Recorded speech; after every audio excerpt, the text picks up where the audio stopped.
Good day, Deep Word family. Welcome to day 92 of our Bible study review. Today we're going through chapters 4 through 6 of 2 Samuel. And the drama does not stop. The heat just rises with each chapter. As we open up chapter 4, we see that Ishbosheth, he hears about the death of Abner and he loses all confidence. And all of those who are under his household, the children of Israel who have not come under the kingship of David yet, their confidence has failed as well. It then quickly tells us that there's a surviving son of Jonathan. He's a cripple.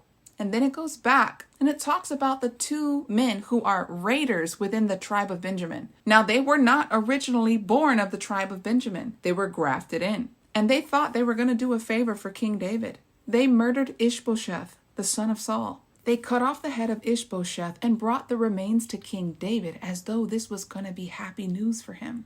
This is David's response in the middle part of verse 9. As Yahuwah lives, who has delivered my life from every distress lives, when one reported to me that Saul was dead, although he was a bearer of good news in his own eyes, I seized him and killed him in Ziklag. That was my reward for his message.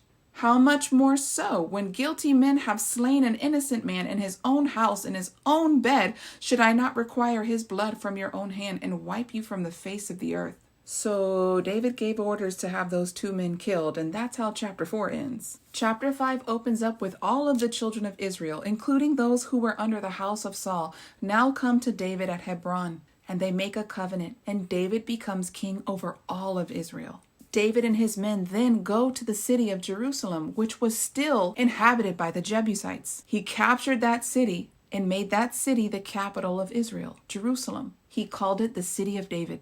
The king of Tyre sends gifts to David so that he can build his house. Then it continues to tell us that David took more concubines and he had more children. David is spreading his seed all across the place. The Philistines heard that David had become king over all of Israel. So now they're trying to come up and seize more territory. But David hears about it in advance. And he consults Yahuwah and he says, shall I go up to go battle against them? And he tells them, yes, I will straight up give them into your hands. So the Philistines catch a beat down once. But that's not enough. They come back again. And David consults with Yahuwah. He says, shall I go up? And Yahuwah gives him the perfect war strategy. He says, wait, go behind them.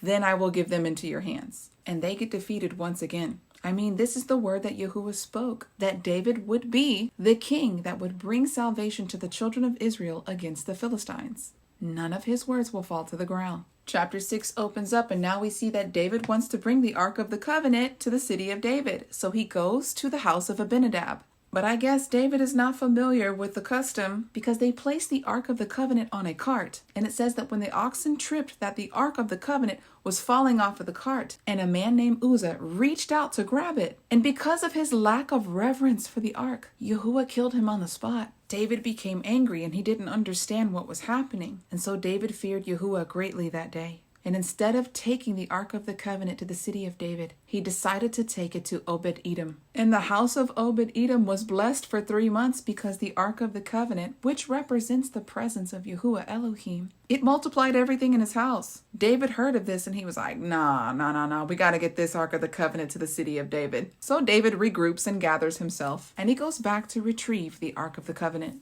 As David retrieved the Ark of the Covenant, it says that he wore a linen ephod, and those who were with him, they were dancing and celebrating, and that his wife, Michal, one of his several wives, the daughter of Saul, remember? She's looking through the window, and she is ashamed at David because he is dancing and praising like nobody's watching. The people brought the Ark of the Covenant inside of a tent that David had made especially for it. After this, it says that he made peace offerings and burnt offerings before Yahuwah. He literally broke bread with the people, and they danced and celebrated. And then it says that Michal came out to go meet David, and she spoke with him like she was disgusted with him.